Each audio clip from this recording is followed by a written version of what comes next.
Hey y'all, good afternoon and welcome to another episode of Wine Down Wednesday.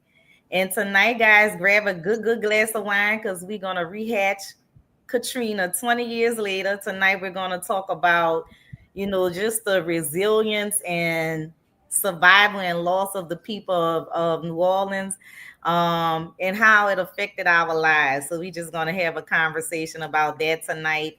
And then at the end, I want to give some valid hurricane tips because you never know if we're going to experience that ever again. But before we jump into this topic, like I said, get you a nice glass of wine. I want to introduce this Torbeck Barossa Valley wine. This is a vineyard wine. It's a 2021, and it says that if you let it age 10 years, this would be a very, very good wine. Because y'all, I opened this wine, it's a Shiraz, a woodcutter Shiraz. And you could purchase it from napacavs.com. It's about $27 a bottle. And I'm drinking it right now as I kind of sniffed it, smelling the vine, the grape, the chocolates. I can just smell it. Oh my God, this is a delicious, delicious wine. The grape is really, really good. So this is a highly recommended taste for your palate. Okay. So with that being said, you see, I have a couple of new people on the panel tonight. I want them to introduce themselves before we get into this good, deep topic. I'm Javelle. Now tell them a little bit about yourself, Javelle. Who is Javelle? So I'm Javelle, a licensed clinical social worker, born and raised in New Orleans. What else? What else would you like to know? That's it. We have down below. Ladies first. Oh, I guess I'll go. I'm Marcus Hubbard. She's doing the new people. I've been on here a couple of times. Oh, okay. But hey, I'm Mel. Well, this is my first time. Marcus Hubbard, Keisha's cousin, musician, longtime resident of New Orleans.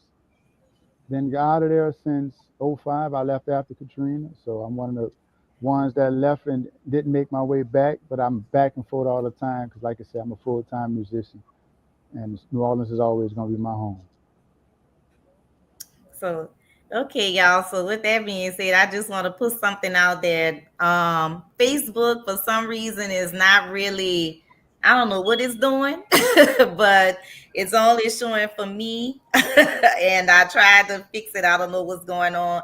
It's some kind of streaming, something that's going on between StreamYard and Facebook must be. With Instagram, you can view, but you can't make comments, and that's something else they updated in the system. But if you want to view and make comments, you can tune in on YouTube. So if you want to interact with this conversation, you can tune in at Carrie2B on YouTube.com and click that link and subscribe, and you can watch the our program and interact with us. So I want to get into this topic. So Hurricane Katrina was like baby decades ago. Like, we've been through so much in New Orleans, but the we're going to be kind of revisiting how we rebuild. I know many of you saw this. If I don't know if you guys saw this, but there's a new documentary on Hulu.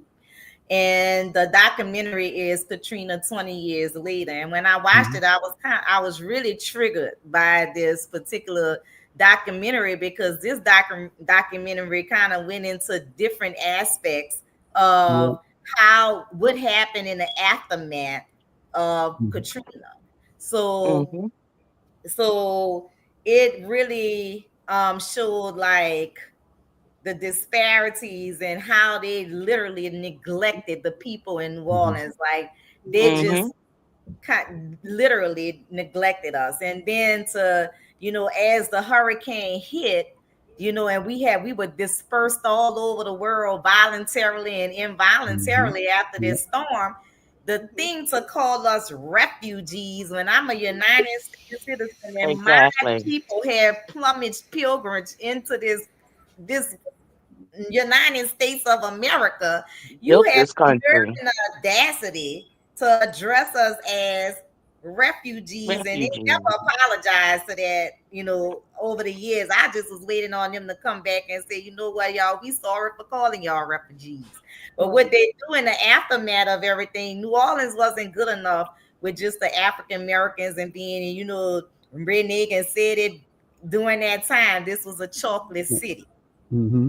So it was Hmm. definitely something wrong with the chocolate city that they felt like our culture wasn't good enough, but they try to steal our culture when they regentrify Mhm.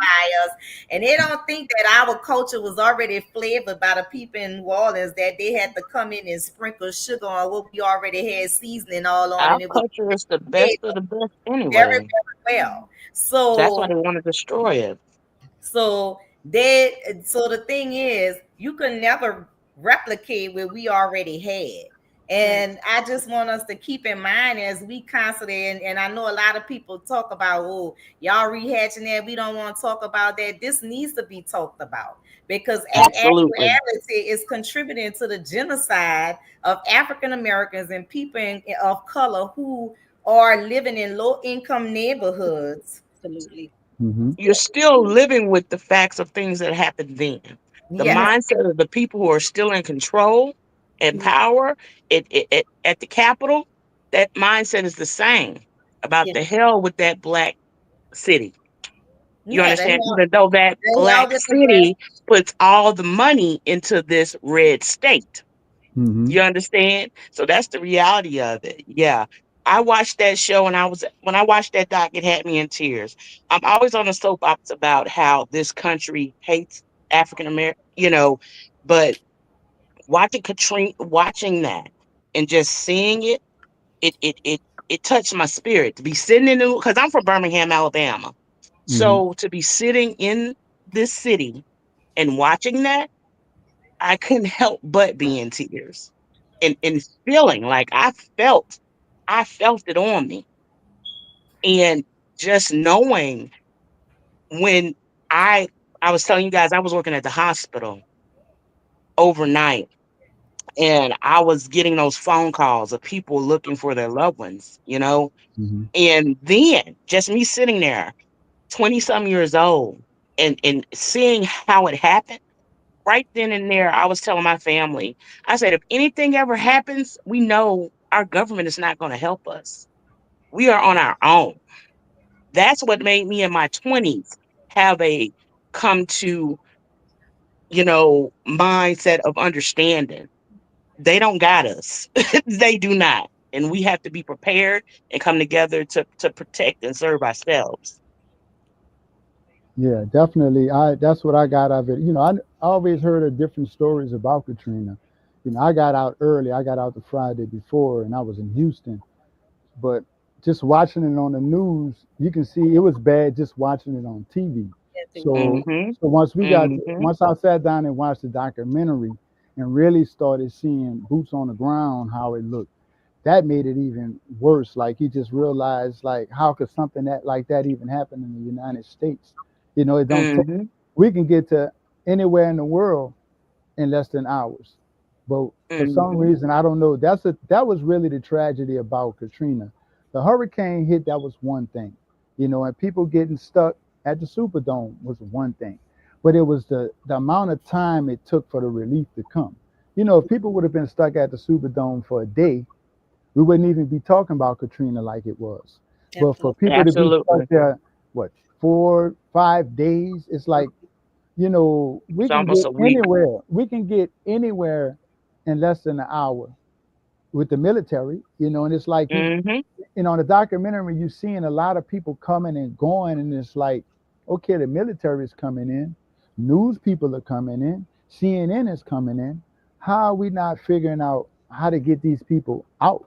And then you had a very easy exit that everybody could have took, Mm-hmm. going to the West Bank, and to Mm-hmm. find out that that wasn't Yeah. even an option for Mm-hmm. people. So it was like how we can just let Americans, like you say, not refugees, people from another country, how could we let people from America sit and go through that for through almost that a hell, week, and you through see that hell. babies, you see from babies all the way up to elderly people, and it's like that's not like we didn't see that on TV.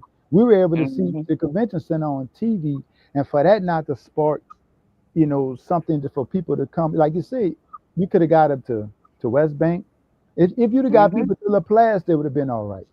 Yeah. But for you It to was force people almost to to the stay, point where they were treating like hostages. Like even yeah, after going through all that trauma, hmm, they started treating people like they were criminals and Mm-hmm. just low down to the point of honestly, we should be enraged at all times dealing with this country and hmm, based on how they treat us. And Yeah. oh yeah, if just on an everyday basis, but seeing there and watching exactly how they did elderly babies and seeing when they were trying to cross the bridge and sending them back and mm, like how and understanding that it's people are being power and have no understanding of planning mismanagement because there was no way that hmm, conversation shouldn't have been had to say hey we have this in your people here like how in the hell but once again racism we're not that's it period hatred Well, it period wasn't that's it well, let me say that it wasn't just black people uh-huh out there. There I were a get lot that of very low class people that lived in the Shell Med era because Shell Med at one time was basically yeah predominantly Caucasian. Like hmm, you but go what we down saw there on the nowadays, news they we have saw what on the y'all news saw on of the black news people. was one thing, but what people were Mhm. actually experiencing is something else. Like my I uncle get that. personally had an experience with like he's traumatized now because they were trying to get out the city and he said the whatever the National Guard drew guns hmm, on them and was yeah, Treated them about to like kill criminals. them because they were trying to get out of the city. But the thing is, you heard so much going on the news, and that's one thing that Mhm. they kind of kept they focused hmm, on like that. Mm-hmm. I think that was just like the main focus Propaganda. of it, of how the news spun everything in the beginning. yeah, Like there were shootings, like they were, and then you did have people here that they were spinning these stories, like yeah. Mhm. And what I was think actually I think that's what made it worse. It's like yeah. Okay. a lot of stuff was happening, but when Yeah. they were broadcasting it and giving people information, it was like it's a war zone going on. I can speak for myself personally. I came down to pick up one of my cousins, and the main thing before we left Houston was going off of all the stories we were hearing. Man, they killing, shooting down there, and they doing all this. We were apprehensive about going all the way Mhm. into the city. So the furthest Mhm. we went was Baton Rouge, and we were like, we'll just if they can get to Baton Rouge, that'd be great. Because we were going off of the stories we were hearing that they kidnapping people, taking people out their cars. And another thing was not getting the right information, you didn't know Mhm. where you can get into the city, like what's the best route to do things. So a lot of the misinformation, I think, made it worse too. It's like, It yeah, wasn't mis it was purposely put out there to Mm-hmm. to yeah, to keep people in the situation they were in. You had to think about the time frame where they weren't given relief. Because even hmm, when the buses was coming, you had the military here already. So yeah, even if the buses were fearful, you tell them the military escorts. It was ways that could have been handled without even with the propaganda that media put out there, the governor put out there. You understand it was people in charge putting out unnecessary narratives that made it hard for their citizens to be taken care of. Because at the end of the day, the governor, these are your citizens. You're hmm, still responsible at the end of the day. And because, and it's nothing no one will be able to tell me outside of, and I understand it was low income white people as well, but we know this is about black and white, about the predominant of what it was. Because they wouldn't let you guys over the because they're thinking in like it was a sport with the yeah. stories of just they were on the hunt. But like I said, I think a lot of that, the confusion came in by the misinformation. Like you said, Yeah, Mhm. like agree with right you. now, hindsight is 2020. Mm-hmm. We can say Yeah, with a lot of stuff that could have happened, but at the time, yeah. I'm just speaking from my situation. Just trying to think Mhm. about. I had a mom. My mom was down here. She worked for the water company in New Mhm. Orleans. So they always have to stay. It's funny when I grew up, my dad worked for the electric company and my mom worked for the water company. So when hurricanes came, they were always at work. So it just so happened, Mhm. even this time for Katrina, she was there. So when it started out, the information you was getting, you got realize a lot of information that people were getting was just people's personal, what they're seeing at the time. Like where my mom Mhm. was stationed, she can only see what's going on around her station. And that vice Mhm. versa, that goes for the Superdome, that goes for people that were in Shellmet, that goes for people that were in the East. It was like right now we can look at it and be like, dang, all of this stuff was happening, how they couldn't figure this out. But at the time when this was going on, communication was at zero. So Uh-huh. basically, you were just giving information based off where you were standing at the time. And like you Mm, said, like they said in the documentary, the news people are at a certain spot, they're reporting what they're Mhm. seeing there. You have policemen that are out. All they can do is give it based off the information that they're getting. And Mhm. that's what we were finding out. That's a lot what I found out from this documentary. It was like a lot of stuff was going on that people didn't even know what was happening.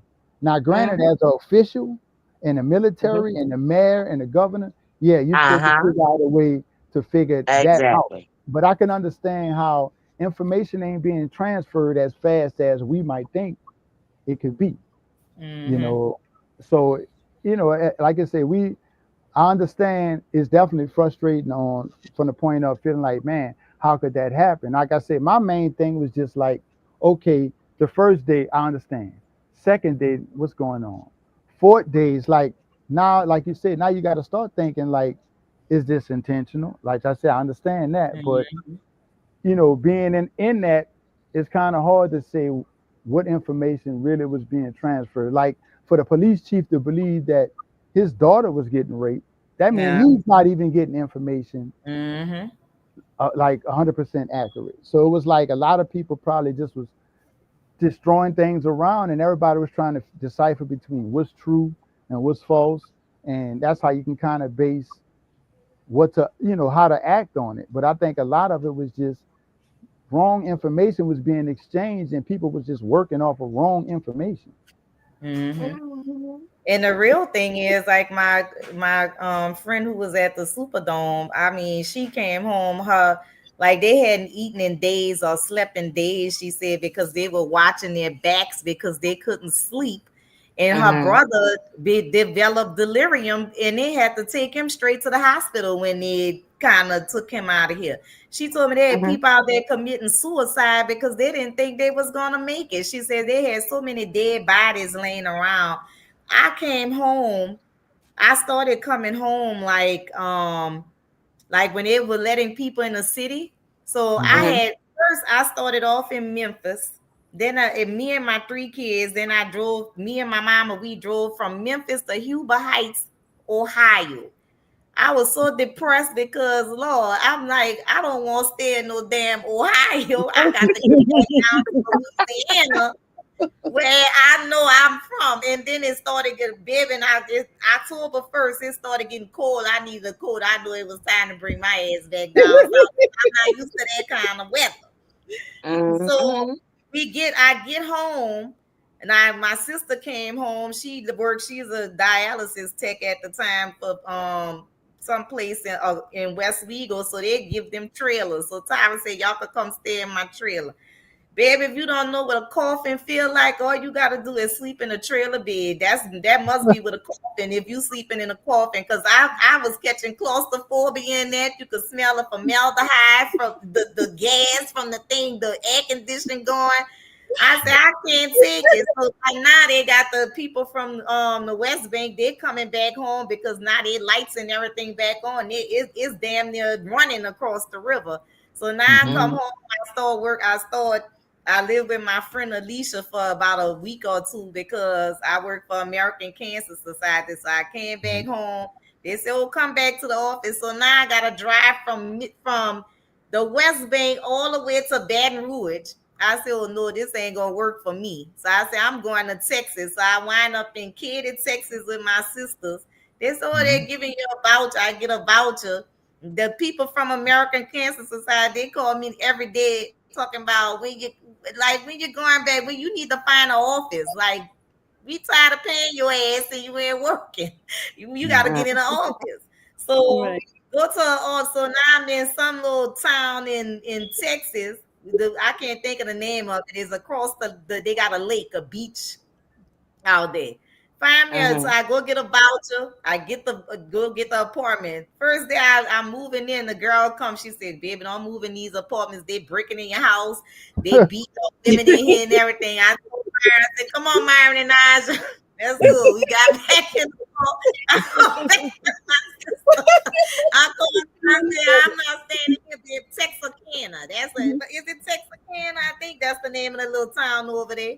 Yeah, it might be. Something.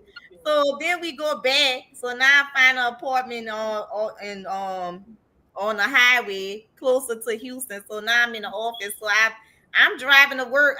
So they told me I could come home and check on my house anytime I want.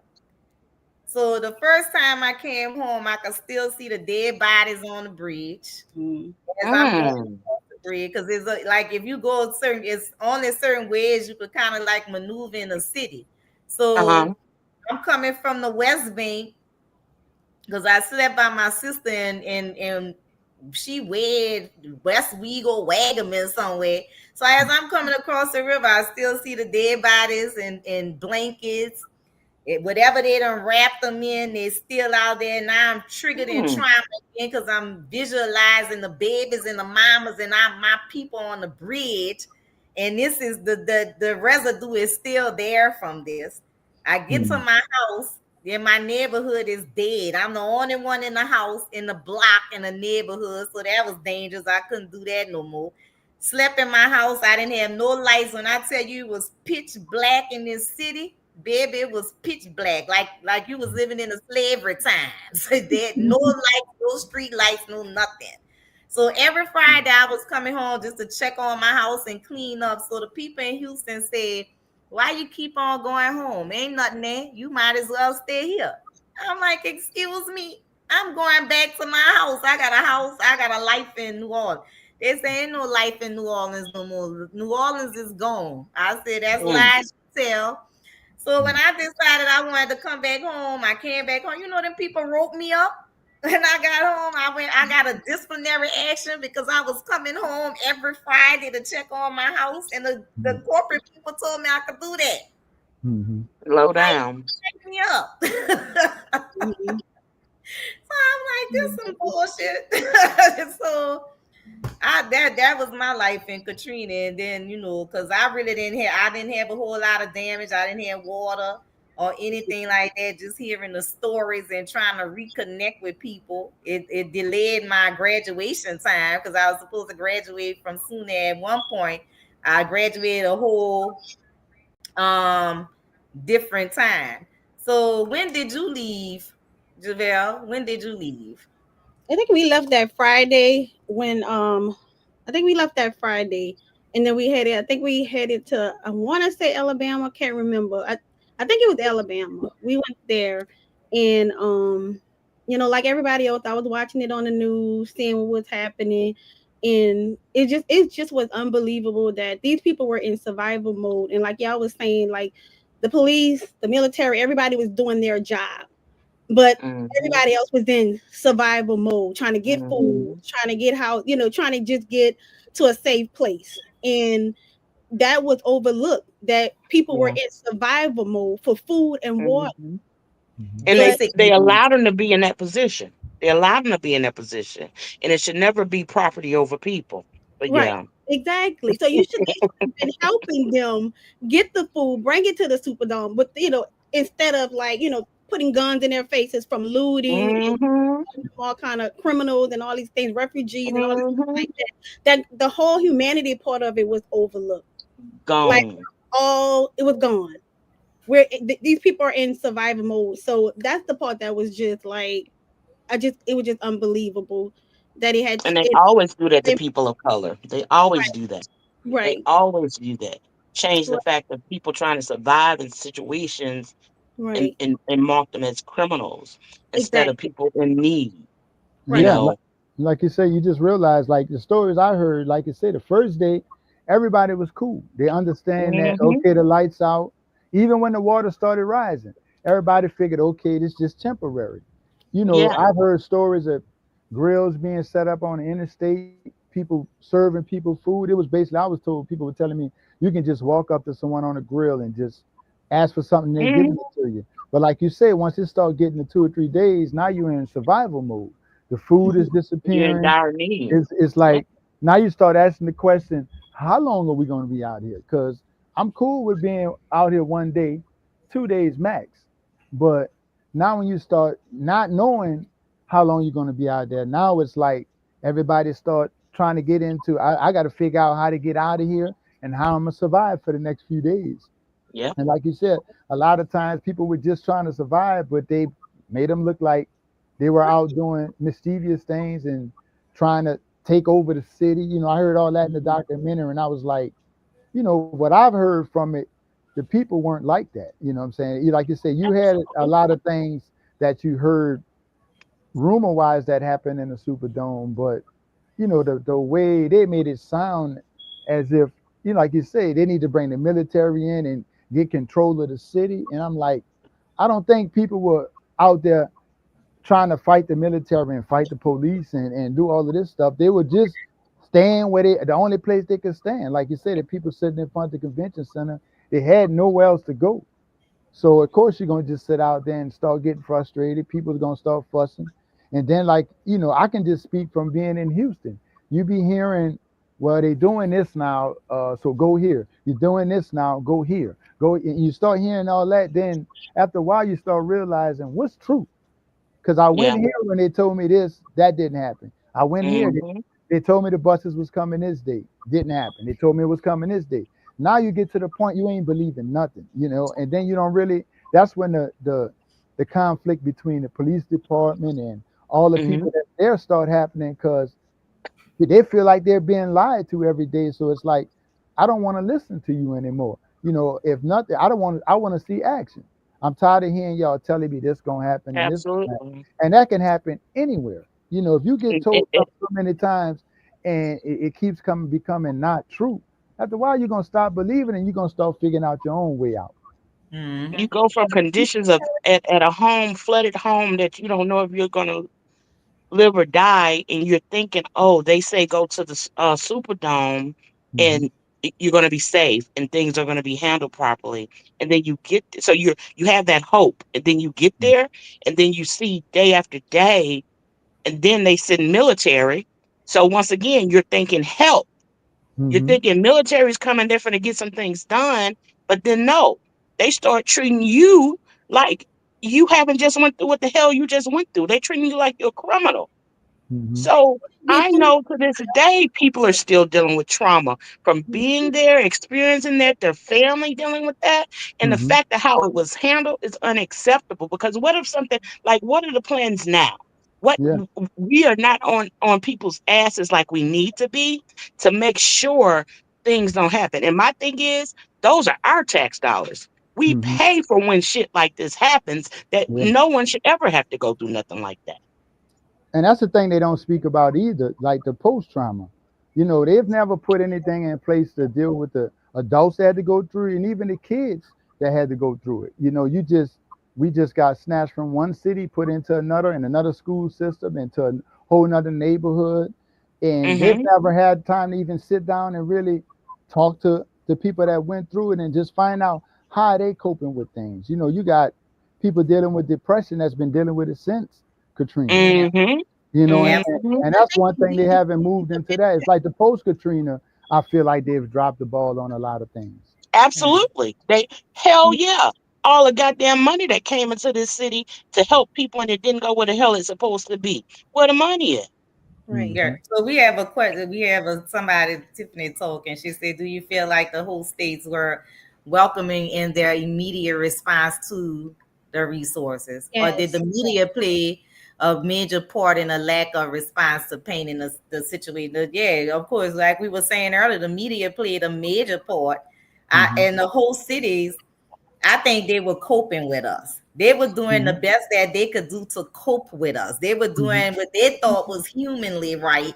Mm-hmm. Um, Mhm. but to latch on to that word refugee is what I actually had a problem with. Mm-hmm. So, Mhm.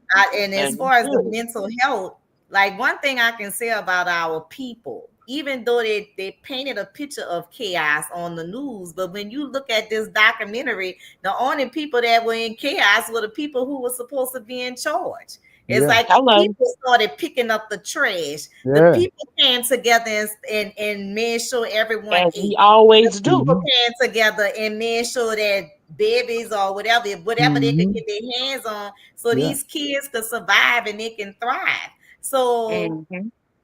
I feel mental health, all of that is a part of trauma. When you go into, like Javelle said, Mhm. everyone is in survival mode. Mm-hmm. That's trauma that can be constantly triggered, and that's why so Yeah. many of the babies that were left here or had went through that, and we wasn't here. And for a whole year, I had to pick up Aja from school every time it rained or thunderstorm because Mm-hmm. she would have a meltdown in the classroom. I Mhm. would have to leave my job, and then at some point, I just said, you know what? I'm just gonna stay home. We gonna stay home today because she was Mm-hmm. most Mhm. comfortable with me. She didn't trust anybody else. For me, I was her safety. So Mm-hmm. she Mhm. know one thing: my mama gonna protect me if it rain or whatever, because she associated the thunderstorm with Katrina, and she saw on the news that people died Yeah. and it was a storm. Yeah. So, and these children, we have to recognize when we're talking of when we have these young adults, the generation and the children that Mm-hmm. came after that, how you because trauma is generational. And Yeah. we Mhm. carry that cycle of trauma as a mother. Our child feels everything that we feel. So Yeah. when Yeah. that child, That was that new, added trauma. That was huh? added. Hurricane Katrina was added trauma, along Added trauma. with what was trauma with the people experienced before Katrina. Mhm. You know, Yes. Mhm. in New Orleans. So that just imagine that the added Mm-hmm. traumas. Yeah. Yes, the Hurricane added Katrina. trauma. And then now you can see even more agitation and more like you can't go outside sometimes without getting into it with a person. It's just the littlest thing that they do. Yeah. COVID came and added on to that Mm-hmm. Yeah. because we were isolated from our Yeah. Mhm. families, and that triggers again. Hey, I Mm-hmm. was separated from my family during Mhm. Katrina, most of us. So now that trauma is re-triggered, and Mm-hmm. then we Yeah. going through a whole nother cycle and a no whole epidemic of where our people are treated as nothing again. They don't care if we live or die, and the elderly people were targeted more in with that Mhm. epidemic than Mm-hmm. anybody because they put them on these breed whatever that thing was they was putting them in. They Mhm. isolated them from their family members. Where these people died, so many people died alone, just like these Yeah. Mhm. people from Katrina. So many people. Can Mhm. you imagine how many people died and smothered in their attics? Yeah. It's, Mhm. yeah. You just got to think about it. It's the even the post part of it is like you just I could just speak for our family alone. We got together all the time. It was every day. It's just like my father and his brothers and his my grandfathers. They passed by my grandmother every day. After Katrina, that was gone. It's like we don't Mhm. even have nowhere near the family get-togethers and things Uh-huh. that we used to do. So even trying to get through dealing with that, you couldn't even come together as a family and just say we got each other right now because you got people like me, like say like me. I've been living in Houston, never moved back. I have people Mhm. that moved to New York, Atlanta, all over the Yeah. place that All haven't come over. back together. So it's like now we trying to heal on our own wherever we are. Yeah. It's like Mhm. we never had a true chance to really sit down and deal with it. And like you said, by them not allowing a lot of people to come back or making it really tough for people to So come yeah. back, that made it worse. Like I said, the hurricane was one thing, but it's just how the ball has been dropped since then that just added on to it. It's like they never even thought about maybe we need to at least tack what we can deal with today. They kind of give you the vibe like they want to kind of sweep it under the rug and move on from it Mhm.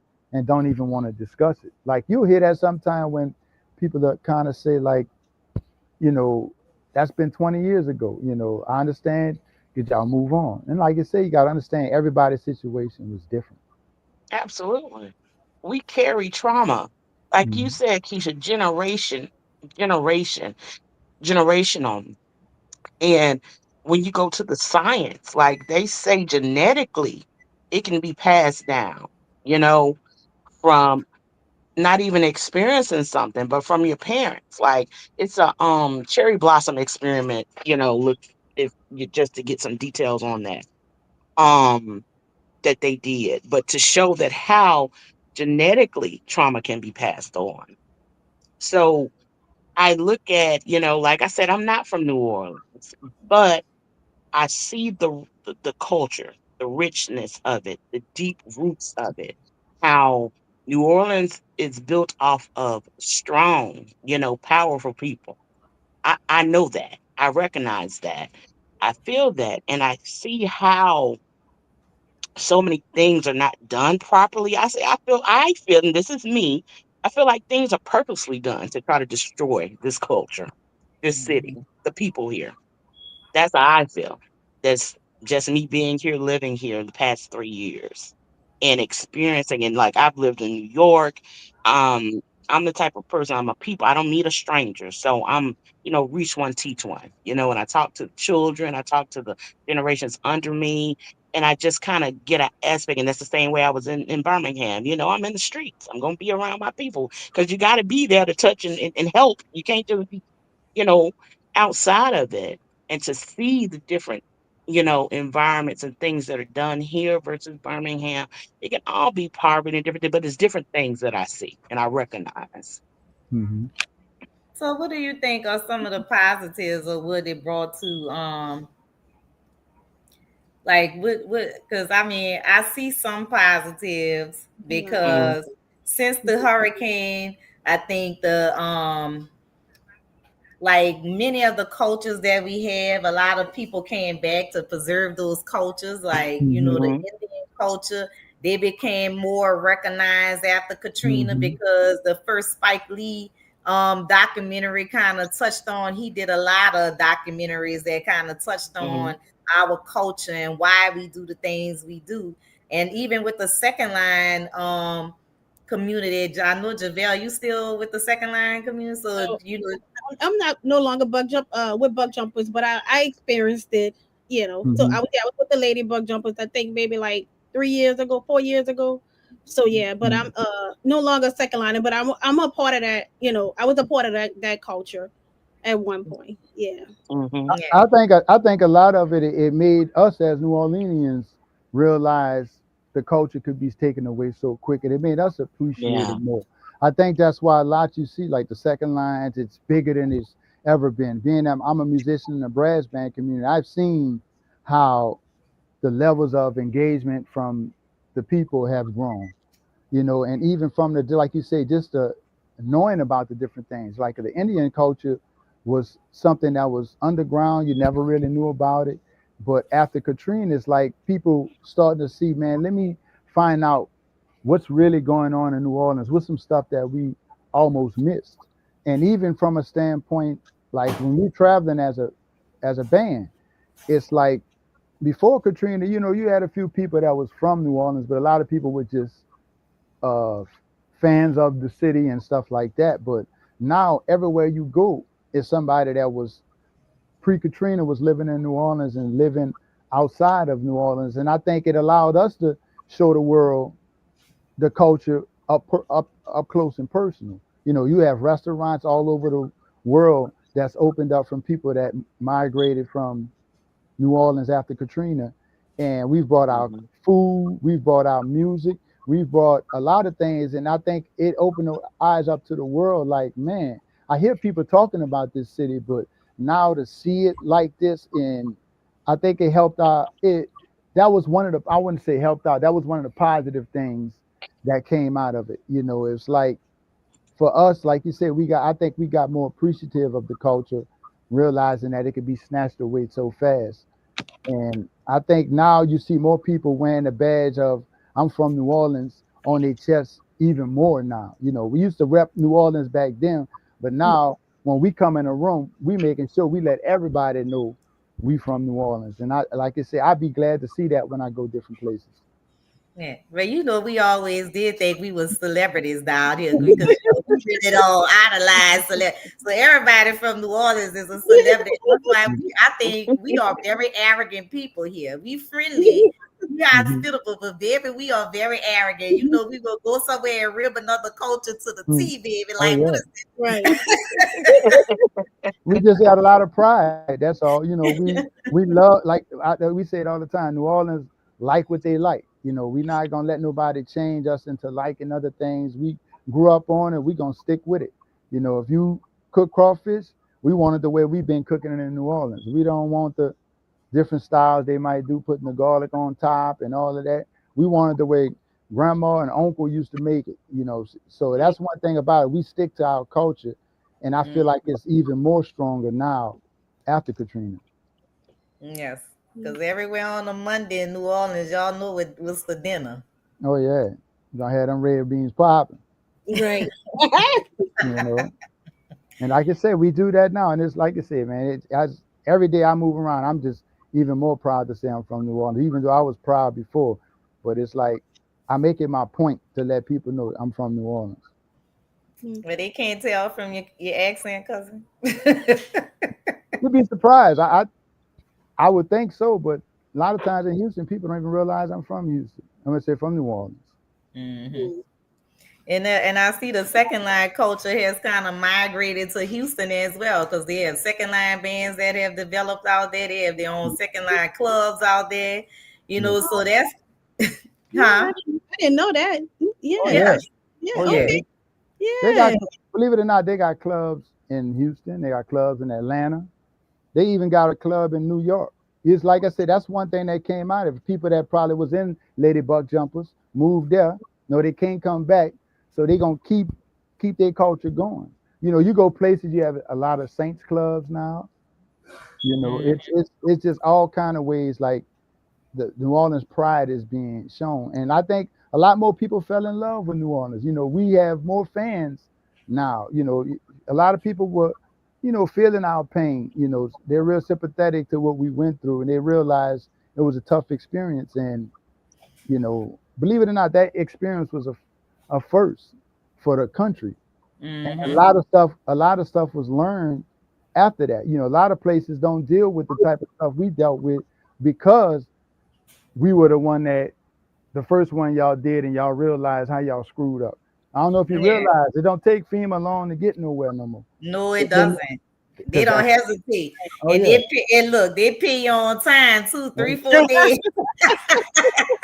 Your no, money is there, baby, in your account. They don't ask all them little crazy questions like they oh was no, asking before. But then I think also too, out of Katrina, one of the most positive things too is when they started rebuilding.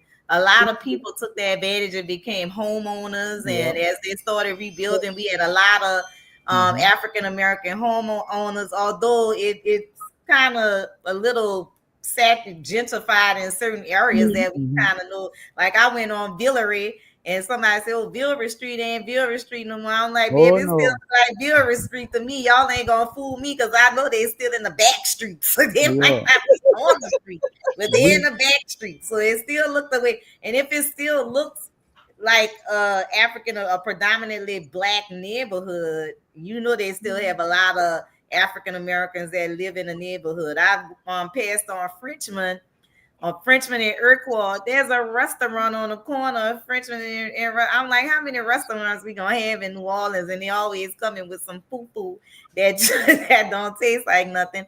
Then you go down the street from the nice restaurant on the corner. I go to the next corner on Villeray and Frenchman. It still look like the oh old yeah. Villeray and Frenchman. But So you're able to get that good mixture. They ain't like you say, they haven't got full gentrified, so you're able to still get your triangles and your Manchus and all your different things mixed in with your Mulrose and your different restaurants like that. So you got a variety of things going on. So it's like I said, with everything is pros and cons to everything. We've benefited from things, and some things still haven't been fixed since then, which is hard to believe 20 years after. Right. And some of the other positives, like you were saying, Keisha, people started, valuing, education, and poverty was Hmm. exposed during that time. How much poverty? Because Yeah. people couldn't get out the city. That's why a lot of people were left here because they didn't have the means to get out. Hmm. So a lot of focus on, better housing, better education, better jobs. I hear a lot of people say, "Oh, I went to Houston. I'm getting paid $20 an hour. I used to only get paid Yeah. $8 an hour." So it's a better Mhm. quality of life. So Hmm. those are some of the positives that people were able, who would have never left New Orleans, Yeah. got Mhm. exposed to other cities, and now they're Hmm. doing way much better because they have been exposed to so much other things, that can better their lives. The children got better educations, so there's a lot of positive that happened. And then Hmm. when we came back to New Orleans, that was the focus. Some of the focus was, Mhm. better education, remodelizing Hmm. the houses to make them look better so people could live in better community than what they were living in. Yeah. Those Mhm. rundown Hmm. housing projects that people have been living in for years with lead in Yeah. there, in the buildings and all that. So they have, better housing development came, Hmm. and they call it the mixed community, mixed income community, so that people could live Hmm. in nicer places Yeah. with other people who were, who had, more means or more resources. So, just to make it a mixed environment. So those were some of the positives that I noticed. Yeah. And then you realize too, a lot of people had never left New Orleans before Katrina. That's it. So it's Yeah. like people went to places and realized, wow, there's something different than New Orleans out there. Mhm. It's like, I'm gonna speak for myself, particularly like, believe it or not, my wife then was looking to move to Houston. But I was New Orleans down, just like she's New Orleans down. I was like, man, we got everything we need here. Why we need to go somewhere else? So after Katrina, we went to Houston and we started going around and realizing, oh man, it's a lot of stuff here. The school systems were better. It's Mhm. just different things. You realize there's more than just New Orleans. So for some people, they decided, man, I'm cool with just staying where I am. You like we stayed here. I've been here ever since, and I wouldn't change that for the world. Of course, I go back and forth because I'm a musician, so I'm able to go back and forth to the city. But everybody, I get that question every time I do an interview or anything. It's like, you haven't moved back to New Orleans, and they'd be like, why you haven't moved back? I say the good thing about it is Houston, I tell them, is always right in striking distance where you can make a day trip and go to New Orleans and come back. Because after Katrina hit, I was able to go back. I think maybe 4 or 5 days after, and like you say, cars and stuff. The roads were still you couldn't even get through. Like talking about, and I realized then it was going to be a long rebuild coming back. So me and my wife and I decided let's just give Houston a shot and it worked out, for the positive. I've raised a son, he's 15 now, have nieces and nephews, and everybody stayed here. We still New Orleans, true and true. We love that city more than anything, but it was, sometimes you need something to happen to kind of push you and to experience different things and try new things in life. And I feel like it was a blessing for us to, it kind of forces, okay, you want to stay here? Let me let you try something out first. Now, if you decide to come back, we'll go there. And like I said, I love it Mhm. here. And I've heard people all over the world, over the country, just like experiencing different things. And like I said, we can always come back and enjoy our city whenever we want. Yeah. Yeah. So, and I think one of the other things that, for the most part, a lot of people weren't really somebody trying to get on, or is there somebody that was already on? I don't know what's happening. So I don't know. Somebody was trying to get on, but Hmm. I think a lot of what was happening while we were in survival mode, which I think now a positive is we're not going to have people sitting around waiting for if they say a tropical storm. Now we know the difference of a tropical Hmm. storm Well, but and look, a cuz different magnitude. we will hope that, cuz we will, cuz Oh no. It's been 20 years. So, we start letting our guard down. Do you remember like you had Betsy and all that? So you just hope people just Mm, be more conscious and like you say, be more prepared. yeah, be more prepared. Yeah, but I made a conscious effort to know that a tropical storm could possibly turn into a category one. I know my Oh yeah. lights gonna go out. Oh yeah. Definitely. I know if this says a category three, I need to start packing my bags and getting Yes, Oh prepared to yeah. get out of Mhm. this city. So For I for think the ones who can leave on their own and have yes, to put our foot on the neck of the people in office to make sure the ones who don't have the capability on their own to have Hmm. plans for the people, because it's no way that this should ever happen again. it How should. things it and how things were done, and Yeah. we're 20 years later, but just looking at other disasters that happen in other states in 2025 and see how Hmm. ill prepared they are. So it's just Yeah. like, a lot of people say politics isn't their thing, but politics affect how our tax dollars are spent. And when, Hmm. things are supposed to be done for us by our cities or our states or whatever, they're not done properly. Because one of the things um that kind of made me think was when you said people were going to Texas and they were talking about how much they're getting paid now versus what New Orleans was paying. Hmm. And New Orleans still isn't where they need to be. You No. understand, even with city jobs. And Yeah. this is Definitely not. 2025. And I'm like, what really gets me is the fact that this city makes so much money. Hmm. Like around the world, like for me, when I moved here 2022, November. But I was coming over here a lot and I spent a lot of like I'm a tourist, even though I was over here, but I spent so much time on Bourbon. And the fact that just that this is one of the world's most major tourist locations, just like New York, and the fact that it makes so much money and that they don't even pay their city workers how they're supposed to, how they don't even keep up with certain things. So it makes me feel like that it has to do better. And with me being a part of the city, that's why I'm into politics and trying to push for people to vote and understand that their Hmm. voices need to be heard. And the fact that the tax dollars you pay is supposed to go back into your communities and make sure if things happen, they're handled properly. So That's most so just definitely. because yeah, the so cost of living Javelle, is rising, huh? I know. Go ahead. I was just about to ask you a question, but go ahead, finish your thought. Yeah, I was the cost of living is rising, so we're not going to be able to keep up, because you Mhm. can get a decent Mhm. apartment in New Orleans without paying $1,200, 1,300 now, Mhm. unless you're going to be living somewhere you don't want to be living at. But Hmm. At all. At yeah, all. but yeah, the cost of living is rising, so we definitely going to have to keep up They economically, have to. yes, because Hmm. it Birmingham is not a major gonna city be like New Orleans is, and they pay their city workers more. And that's right. what I'm not understanding because I was applying for jobs. I went through a little stint, I wasn't working. So I was like, okay, and I'm going on, and I'm like, there's no way that they're paying people this in the cost of living because this is a make. It's like it doesn't make it's yeah, yeah, it's a lot of things I that have think to that's part change. of the plan to get people who cannot afford to be here out of here. Hmm. Because Hmm.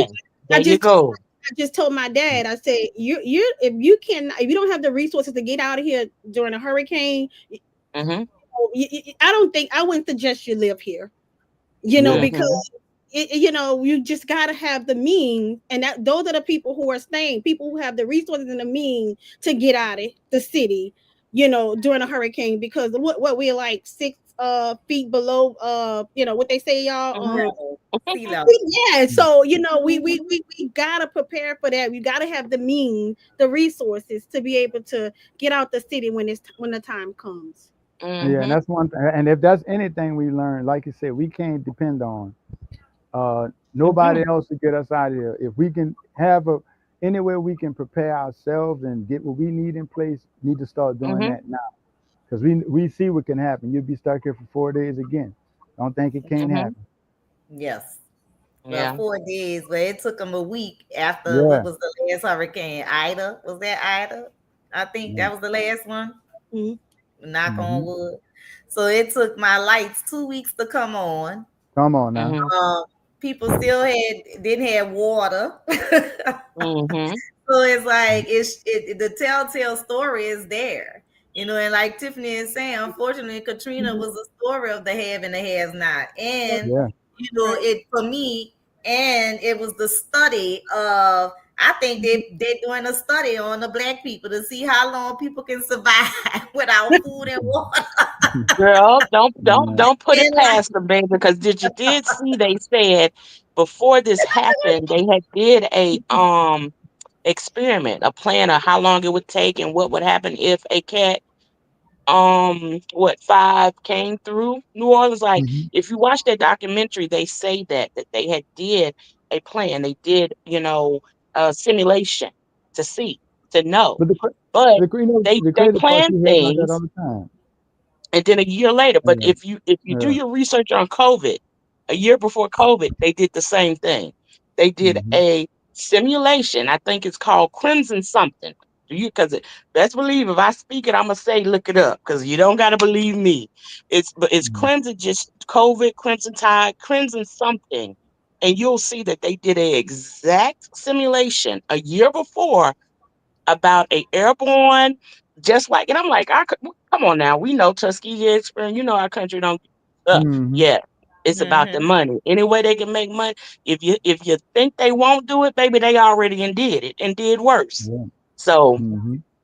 Well, actually, the simulation for Hurricane for Category 5 hurricane has been a sim. Is it the simulation was actually developed in the 1970s. I can't remember when, but I mhm. Yeah. remember I used to watch So they PBS did it on then I'm telling on you, you used to channel hear it all the and a year 12, time. before.